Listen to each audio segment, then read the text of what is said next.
Viva la Palabra. Conversaciones doctrinales con invitados de Pura Gracia Radio.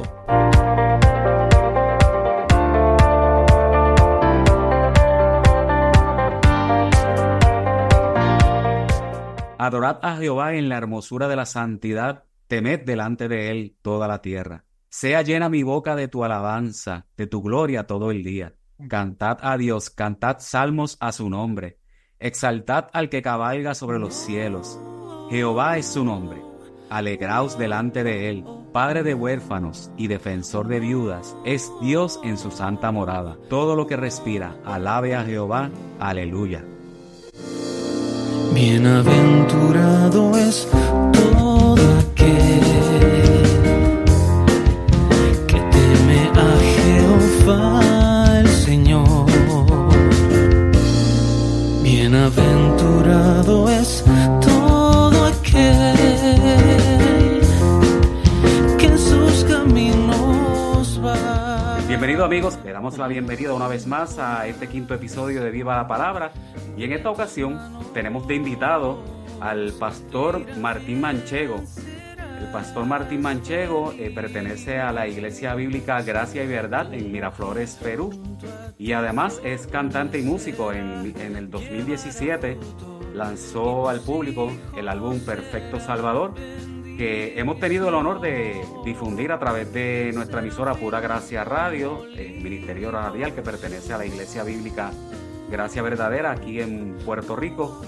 Y le damos la bienvenida una vez más al pastor Martín Manchego. Bienvenido, pastor. Hola, Antonín, ¿qué tal? Gracias por la invitación. Gracias por permitirme compartir este espacio contigo y espero que esta conversación pueda ser de edificación, de bendición para los demás hermanos. Amén, amén, que así sea. Esperamos en el Señor que así sea. Hemos querido dedicar este programa, por lo menos esta primera temporada, a lo que es el valor de las Escrituras, el valor y el lugar que debe tener en nuestra vida. Y en esta primera temporada, específicamente bajo el tópico de la música cristiana, ¿no? Enfocando o lo vital que es que la música cristiana, si se llama cristiana, como he dicho ya en los episodios anteriores, debe tener un contenido que sea realmente bíblico y que contenga el Evangelio. Y para entrar de lleno, ¿verdad?, a la conversación, quisiéramos, pastor, que nos comente, ¿verdad? Porque lamentablemente se ha convertido como que ya en un dicho o en una creencia popular el hecho de que la doctrina, su lugar es el púlpito, es específicamente para el momento de la predicación, y hay muchos quienes pretenden excluirlo de la música.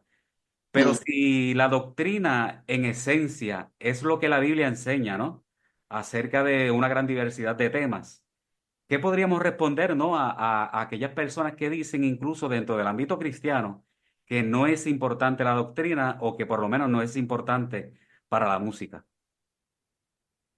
Bueno, yo creo que siempre hay que recibir cualquier comentario o reacción evaluando muy bien de dónde viene eso, ¿no?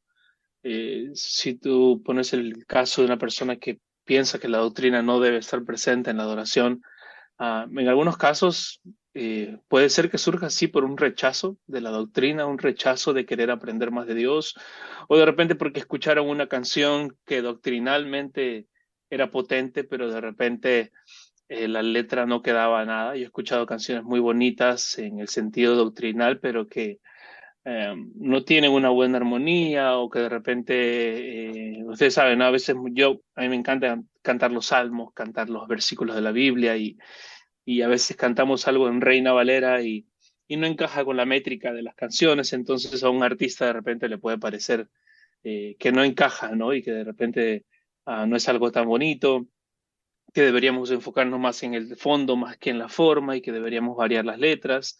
Pero por otro lado también pudiera ser que de repente han conocido a una persona que, conociendo mucha doctrina, sabiendo mucho de teología, pues en lugar de ser una persona humilde y servicial, ha sido una persona orgullosa y divisoria, o que se andaba comparando con los demás, ¿no?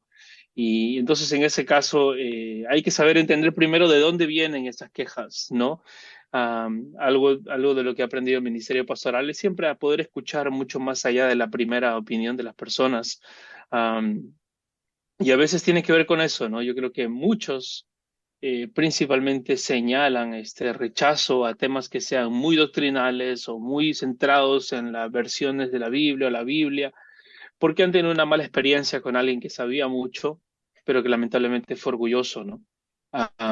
Pero creo que tanto para el orgulloso como para aquel que está de repente agarrándole un poquito de lejanía a la doctrina, según de Corintios capítulo 3 versículo 6 nos dice, el cual también nos hizo suficientes como ministros de un nuevo pacto, no de la letra, sino del espíritu, porque la letra mata, pero el espíritu da vida. Y en eso nosotros tenemos que reconocer que este es uno de los textos que ha sido muy mal interpretado por las personas que se oponen a la doctrina, ¿no? Y dicen, no es que la letra mata y más bien el espíritu vivifica, entonces deben ser todas letras basadas en una experiencia en el espíritu, en lugar de ser basadas en la letra. Y no, y este texto más se refiere a, como dice ahí mismo también, ¿no? Hay un nuevo pacto, un nuevo pacto del Espíritu.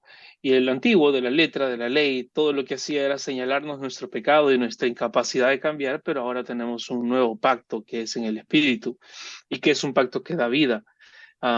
Y por lo tanto, nuestro énfasis tanto en la palabra, tanto en nuestra vida en comunidad, debe ser siempre volver y volver a la palabra, volver a la escritura, y debe estar ahí, sin importar las malas experiencias que hayamos tenido.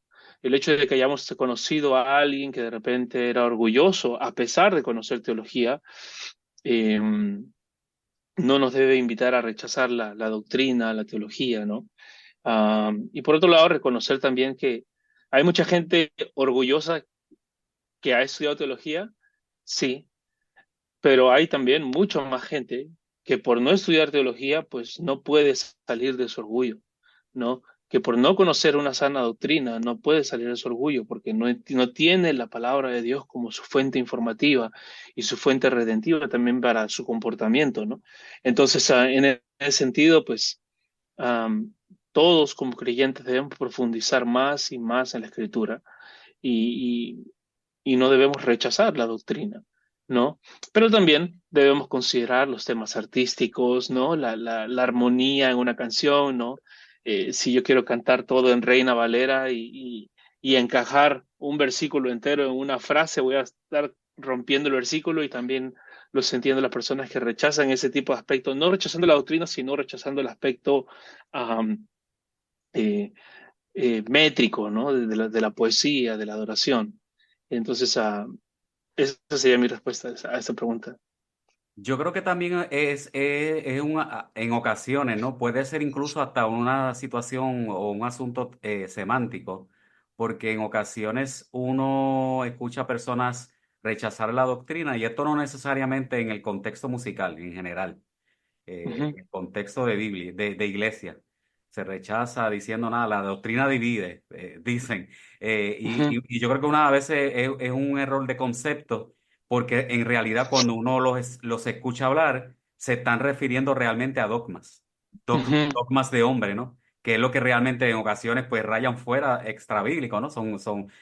Cuando vemos estas tipo de congregaciones legalistas o líder legalista, ¿no? Que empieza a imponer rigores, restricciones que no están en la palabra, y empieza a añadir sobre la palabra, lo cual es condenable bíblicamente, ¿no? sí, Y muchas veces hay ese rechazo a la doctrina pensando que está hablando de dogmas.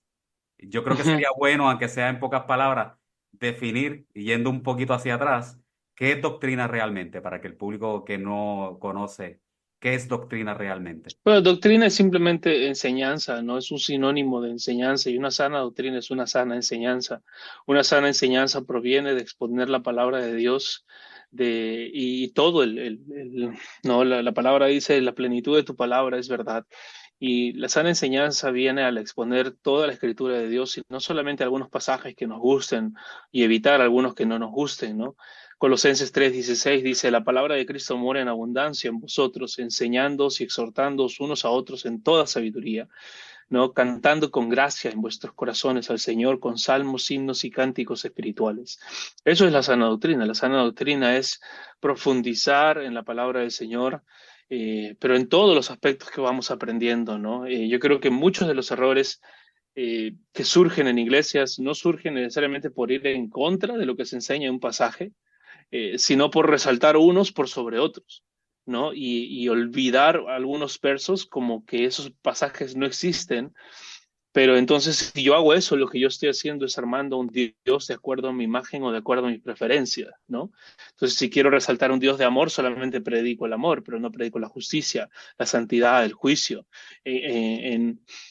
En esa iglesia donde se va a hablar solamente de un Dios de amor, nunca se va a hablar de los profetas menores, por ejemplo, no, nunca se va a hablar del juicio de Dios a Israel, nunca se va a hablar de las demandas del Señor, porque se está enfatizando solamente un punto. Pero por otro lado, hay lugares donde solamente se enfatiza también las condenaciones, el juicio, y no se resalta la misericordia, la gracia de Dios. Entonces, la sana doctrina, predicar sana doctrina es predicar la palabra de Dios sin, sin dejarse llevar solamente por algún punto, sino realmente resaltar todos los aspectos.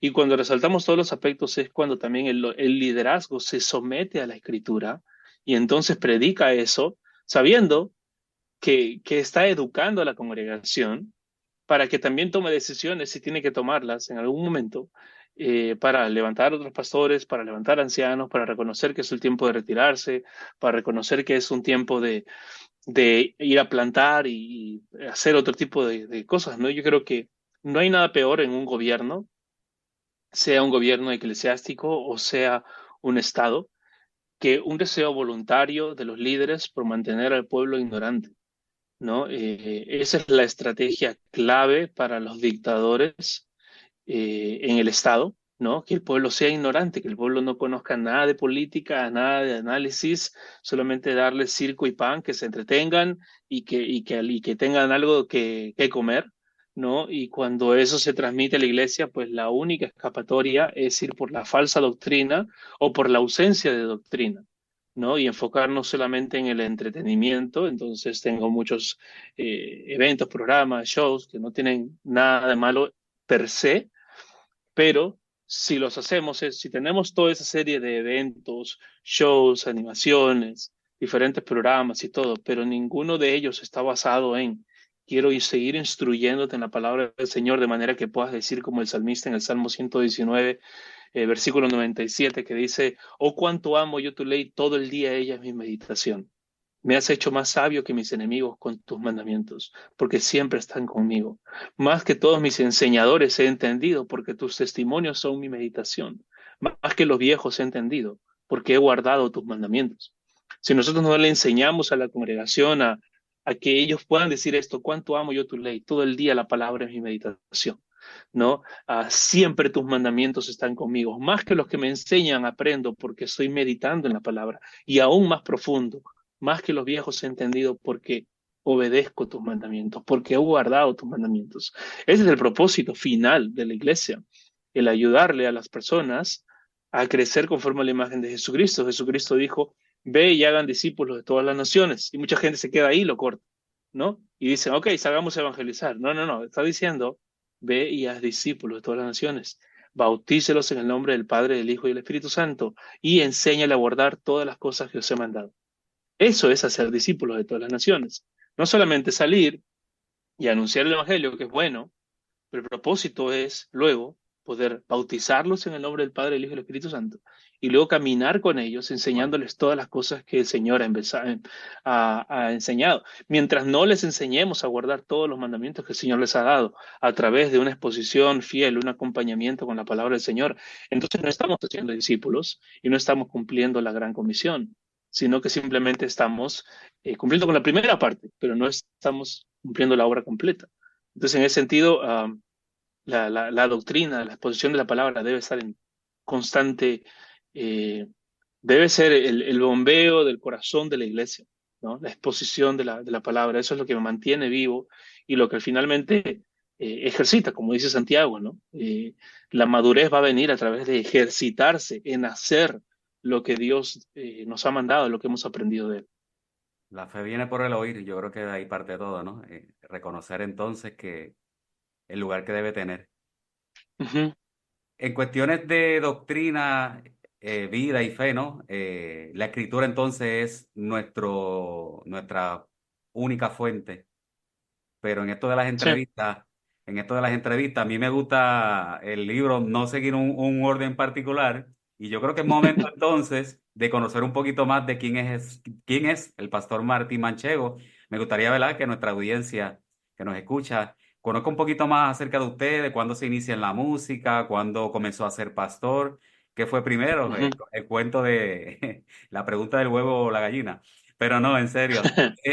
¿Cómo se inicia en esto de la música, pastor? Y cuándo es que se inicia? Yo sí recuerdo, ¿verdad? Y antes de darle la palabra nuevamente, que cuando lo contactamos hace unos años para solicitarle su permiso para utilizar la música en nuestra emisora Pura Gracia, usted nos comentó de que precisamente estaba estudiando, entiendo que teología. Cuéntanos un poquito Ujú. de eso que le acabo de preguntar, ¿verdad? ¿Cuándo se inicia la música y cuándo comenzó como pastor? Gracias. Sí, bueno, yo me inicio en la música desde muy niño, incluso antes de ser creyente. Yo creía a los 15, pero comencé a cantar desde que tenía como 8 o 9 años, en la casa con una prima que me decía, vamos, te pongo el micro y comienza a cantar las canciones que salían por ahí. Y entonces que cantaba y yo no reflexionaba mucho en esto porque en realidad en mi casa todo el mundo era de cantar, de fiesta, una casa latinoamericana común, ¿no? Mucha música, mucho canto, mucha alegría y desde niño estaba muy metido en el canto, me encantaba y de hecho cuando llegué a la congregación lo primero que hice fue empezar a reunirme con el Ministerio de Alabanza, a pesar de no ser creyente todavía, yo iba porque me gustaban los ensayos, la música. Y después de un tiempo, cuando creí, 6 meses después me invitaron a estar en el Ministerio de Alabanza. Yo también ya me había graduado del colegio, del high school, ¿no? De la secundaria. Y entonces empecé a estudiar artes. El primer estudio que tuve fue en arte dramático, teatro. Estudiamos diferentes artes, artes teatrales, artes de danzas, artes vocales, musicales y todo. Y estudié ahí canto por más o menos año y medio. Posteriormente, luego de retirarme de la escuela de teatro al año y medio, porque me pedían hacer cosas que no eran agradables a Dios y el contexto en sí no era algo que yo pudiera conllevar con mi fe en el Señor. am, un profesor me dijo, bueno, despídete de la escuela, pero no te despidas del arte, sigue haciendo arte. Wow. Y siempre me quedó eso en la cabeza y entonces generalmente me dediqué al teatro por muchos años más, siempre cantando con hermanos también. Am, Era parte de mi trabajo, de lo que yo hacía. Comencé a trabajar cantando en diferentes lugares, en diferentes restaurantes y cosas así. Cantaba dos canciones ahí, baladas por ahí que a todo el mundo le gustaban y luego cantaba una canción cristiana y predicaba en ese momento y bueno, no duró mucho ese trabajo porque no querían que predique mucho. Así que así fue. Luego estuve en una banda con unos hermanos que estuvimos cantando por varios lugares, fue muy bonito. Y ya cuando me casé y luego posteriormente a casarme, por la gracia de Dios me otorgaron una beca para estudiar en el seminario de Southwestern. Am, Dije, bueno, si no grabo ahora el disco, no voy a grabar nunca porque si me voy a Estados Unidos, seguro ya va a ser mucho más caro. Así que hicimos un esfuerzo, me fui para Chile, estuve allá un tiempo con unos hermanos y con el hermano Moisés Leonardo eh, grabamos Perfecto Salvador. Escribí todas las canciones en una semana. Wow. Antes de ir para allá, yo siempre digo que hay canciones que te nacen del corazón y hay otras que son una tarea, ¿no? Entonces, había una canción que había salido ya del corazón, que era Perfecto Salvador. ¿Quién pudiera amar al pecador, al que traicionó, al que mintió?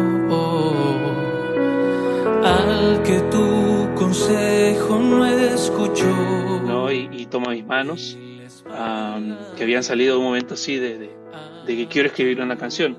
Pero generalmente cuando escribo canciones es como preparar un sermón para mí. Entonces me siento, recluto mis melodías que tengo por ahí en el celular, que he guardado, y simplemente me pongo a hacer mi tarea y me pongo a buscar versículos y a armar algo que tenga un fin, que tenga una enseñanza. Que viniste a morir por salvarme a mí, mi Señor Jesús.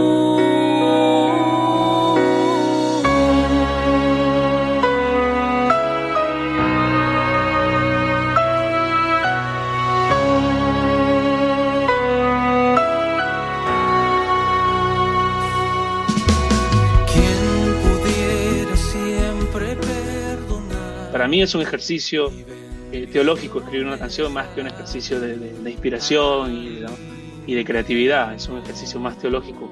Entonces, quien diga que no es inspirado estaría equivocado por ver todo ese esfuerzo, ¿no? Porque sí. Está utilizando la palabra que fue inspirada, que fue revelada, ¿no? Sí. Por ejemplo, Más que la miel, que es para mí una de mis canciones favoritas de las cuales yo haya podido escribir. Abatida hasta el polvo está mi alma, vivifícame en tu palabra, hazme entender el camino de tus mandamientos. Son puras palabras de versículos unidas. Todo el coro, el puente, las estrofas, todos son versículos que se están entrelazados ahí, y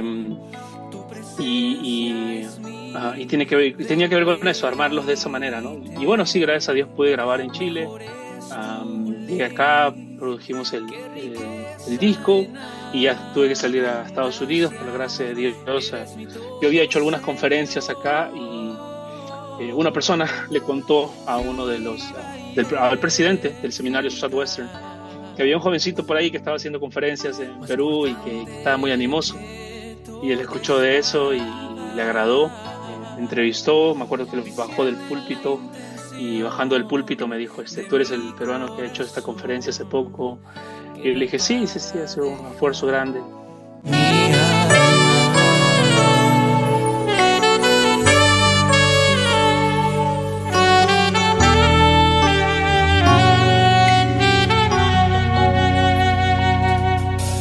Lámpara es a mis pies tu palabra y lumbrera a mi camino. Y me dijo, bueno, te voy a dar los 4 años de beca en la universidad, solamente consigues de casa y un carro que puedan prestar a alguien.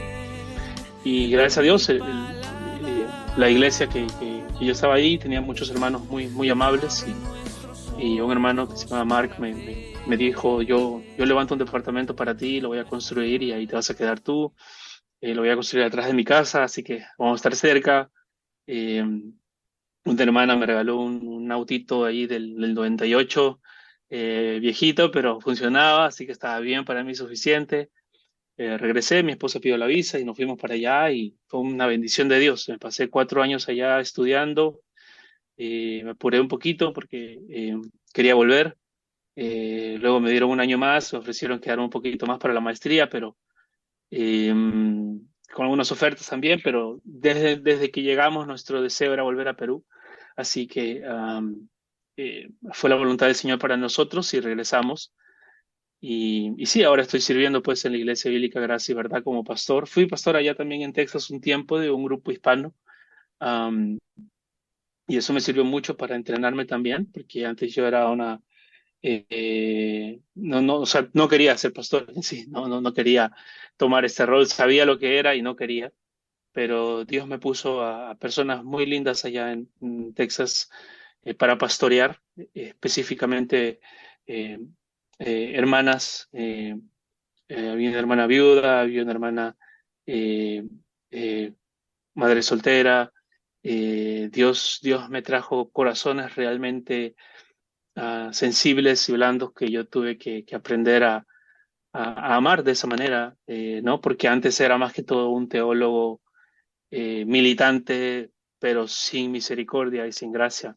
Wow. Pero Dios me humilló de esa manera, me permitió conocer a hermanas que eran realmente consagradas al Señor y muy sensibles, y que ellas me llamen pastor y que me digan, enséñanos la palabra. Eh, me, me humilló mucho tener ese privilegio de poder a pastorear básicamente personas que eran también como madres para mí, ¿no?